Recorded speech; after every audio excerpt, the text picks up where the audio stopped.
Hello everyone, welcome to our YouTube channel keep it simple.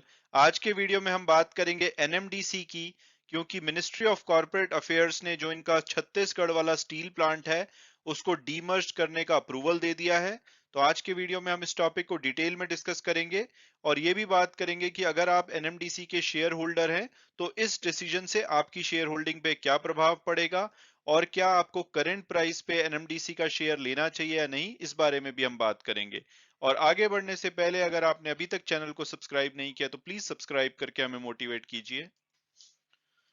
तो सबसे पहले अगर बात की जाए कि भाई एनएमडीसी करती क्या है, तो एनएमडीसी एक central public sector undertaking company है और ये मिनिस्ट्री ऑफ स्टील के द्वारा ओन किए जाते हैं। इनके अगर मेन बिजनेस की बात की जाए तो ये एक्सप्लोर करते हैं बहुत सारे मिनरल्स, जैसे कि आयरन ऑर हो गया, कॉपर, रॉक फॉस्फेट, लाइमस्टोन, इस तरह से जिप्सम, मैग्नेसाइट, डायमंड, ये सभी प्रकार के जो मिनरल हैं उनको ये एक्सप्लोर करते हैं। और ये आयरन ओर की बात की जाए तो ये भारत के लार्जेस्ट प्रोड्यूसर और एक्सपोर्टर हैं।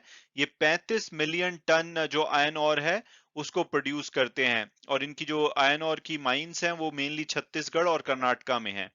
इसके अलावा 2015 में इन्होंने अपने बिजनेस को डाइवर्सिफाई करने के लिए और अपने आप को वैल्यू एडेड प्रोडक्ट्स में डालने के लिए इन्होंने एक 3 मिलियन टन पर एनम जो कैपेसिटी का जो स्टील प्लांट है उसको डेवलप किया था। ये छत्तीसगढ़ के नागरनर एरिया में डेवलप किया गया था और इसको बनाने की कॉस्ट माना जाता है कि 20 से 23 हजार करोड़ रुपए के आसपास आई थी। और गवर्नमेंट ऑफ इंडिया के ये प्लान का पार्ट था, क्योंकि गवर्नमेंट ऑफ इंडिया चाहती है कि जो स्टील प्रोडक्शन है वो 2025 तक 300 मिलियन टन हो जाए भारत में। आज की डेट में अगर बात की जाए तो 31 मार्च 2022 तक ये लगभग 155 मिलियन टन थी। और इसमें जो मेजर प्लेयर हैं वो सेल है, steel authority of India limited, Tata steel, इस तरह की कुछ कंपनीज हैं जो कि बड़ी कैपेसिटी के साथ स्टील प्रोड्यूस करती हैं। और अगर एनएमडीसी में शेयर होल्डिंग पैटर्न की बात की जाए तो इसमें 60.79% की जो हिस्सेदारी है वो गवर्नमेंट ऑफ इंडिया के पास में है। और अब अगर बात की जाए कंपनी में लेटेस्ट डेवलपमेंट की, तो 2 दिन पहले मिनिस्ट्री ऑफ जो कॉर्पोरेट अफेयर है उन्होंने एनएमडीसी स्टील के डीमर्जर को अप्रूव कर दिया है। यानी कि एनएमडीसी लिमिटेड से अब एनएमडीसी स्टील का जो बिजनेस है उसको अलग कर दिया जाएगा।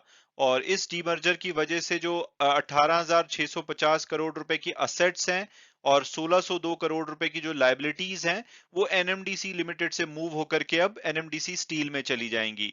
इससे पहले अक्टूबर 2020 में जो cabinet committee on economic affairs है, जिसको कि प्राइम मिनिस्टर नरेंद्र मोदी जी ने चेयर किया था, इन्होंने इन प्रिंसिपल अप्रूवल दे दिया था इस डीमर्जर को, क्योंकि ये चाहते थे कि इस कंपनी को एनएमडीसी से अलग कर दिया जाए और उसके बाद जो गवर्नमेंट का उसमें स्टेक है उसको किसी स्ट्रेटेजिक बायर को बेच दिया जाए।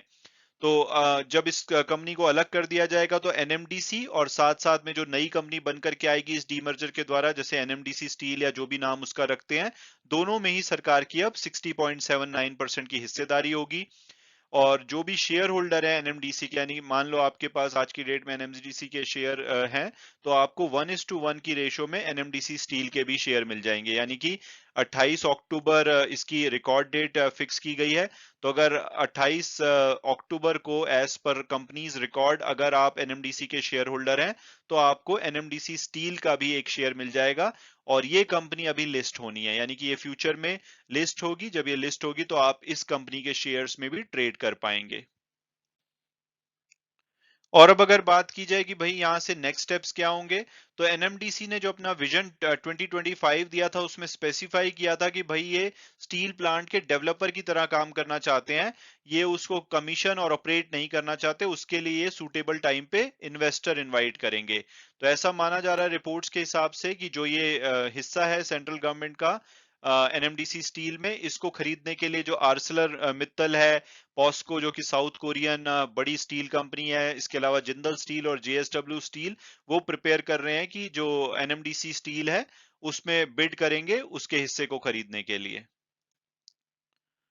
और अब अगर बात की जाए एनएमडीसी के शेयर प्राइस की कि क्या करंट प्राइस पे हमें इसका शेयर लेना चाहिए या नहीं, तो सबसे पहले अगर हम इसकी पास्ट परफॉर्मेंस देखें तो 3 साल में 35% की रिटर्न दी है। पिछले एक साल में इनकी 14% की नेगेटिव रिटर्न रही है और वो भी तब है जबकि पिछले 3 महीनों में इनका शेयर 30% भाग चुका है। तो यानी कि उससे पहले इनकी रिटर्न काफी खराब रही थी। हालांकि कंपनी बहुत ही अच्छा डिविडेंड पे करती है। पिछले साल इन्होंने ऑलमोस्ट 14 रुपए 74 पैसे का डिविडेंड दिया है। उससे पहले इन्होंने 7 रुपए 76 पैसे का डिविडेंड दिया था। तो करंट मार्केट के प्राइस के हिसाब से इनकी 11% के आसपास की डिविडेंड यील्ड है, यानी कि जो 1 साल में इन्होंने कैपिटल में लुटाया है उतना इन्होंने डिविडेंड पे करके भरपाई भी कर दी है। इसके अलावा अगर हम टिकर टेप के प्रेडिक्टिव एनालिसिस को देखें तो इसका एवरेज प्राइस 143 आता है, हायर साइड पे 205, लोअर साइड पे 100। तो उस हिसाब से जो आज की क्लोजिंग हुई है 132 रुपए पे, ये एवरेज टारगेट प्राइस से नीचे पे अवेलेबल है, तो वैल्यूएशन अट्रैक्टिव है। इसके अलावा अगर हम इसका पीयर्स एनालिसिस देखें तो एक मिड कैप कंपनी है, 39,000 करोड़ का मार्केट कैपिटलाइजेशन है। पीई पीवी रेशियो के हिसाब से भी वैल्यूएशन अट्रैक्टिव है, रिटर्न ऑन इक्विटी काफी अच्छी है 27% की, ऑलमोस्ट डेट फ्री कंपनी है, प्रॉफिटेबल कंपनी है। तो अगर आप कमोडिटीज में एक्सपोजर लेना चाहते हैं तो ये अच्छी बेट हो सकती है, क्योंकि इनका डाइवर्सिफाइड पोर्टफोलियो है, जैसे वेदांता का है, डिविडेंड काफी अच्छा देती है कंपनी। तो आप अगर लंबे टर्म के लिए देख रहे हैं तो करंट वैल्यूएशन पे इसमें आप थोड़ा बहुत इन्वेस्टमेंट कर सकते हैं। हालांकि वीडियो क्लोज करने से पहले मैं हमेशा की तरह डिस्क्लेमर दूंगा कि जो भी व्यूज हैं वो मेरे पर्सनल हैं। अगर आप किसी भी शेयर में इन्वेस्ट करना चाहते हैं तो अपनी फर्दर रिसर्च के बेसिस पे ही कीजिए। Thanks so much for watching the video and God bless you all.